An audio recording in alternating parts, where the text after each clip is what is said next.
This is welding. We mostly repair a lot of things like boats and trailers. You can make a lot of things in here.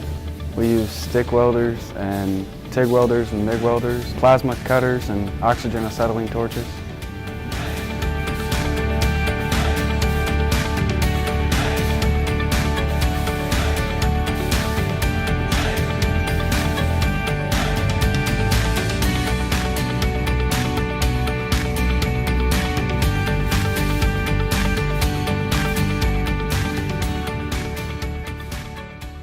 Anybody that likes to tinker with stuff or likes to build stuff, because welding's pretty easy, and after a lot of practice you can get pretty good at it and get a lot of job opportunities through it.